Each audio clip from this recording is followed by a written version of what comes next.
एक नगर में एक बहुत प्रसिद्ध बौद्ध संत हुआ करते थे।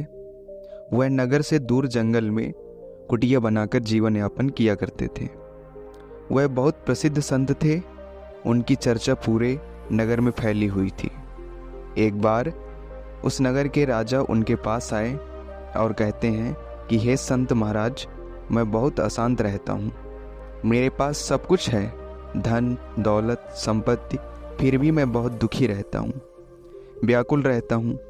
तब उस संत ने राजा से एक उपाय करने के लिए कहता है, हे राजन, आप 7 दिनों तक यह जंगल में ठहर जाइए, साधारण व्यक्ति की तरह रहिए और इन दिनों आप कम बोलने का प्रयास कीजिए।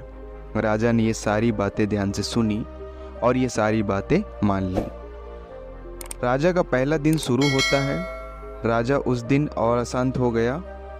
उसके मन में हजारों प्रश्न चल रहे थे, पर वो फिर भी पूरा दिन नहीं बोला और शांत रहा। रात होते होते उसे एक खुशी का पल महसूस हुआ।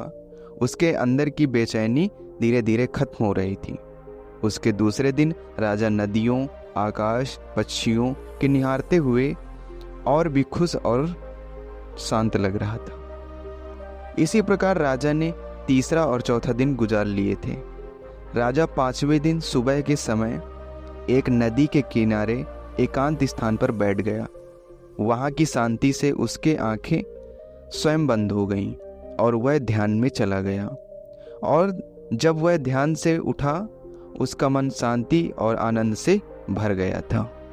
और सारे दिन इसी प्रकार निकल गए।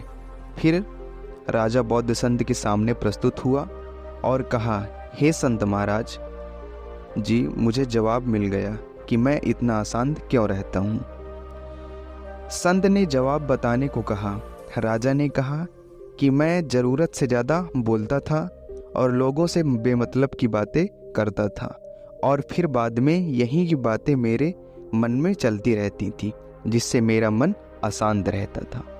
मैंने इन 7 दिनों में सीख लिया है कि जितना आप कम बोलोगे, उतना आप शांत व आनंदित रहोगे और प्रत्येक कार्य में सफल होते चले जाओगे। कहानी पसंद आई हो तो चैनल को लाइक व सब्सक्राइब करें, ताकि इसी तरह की स्टोरी आपके पास पहुंच सके। धन्यवाद।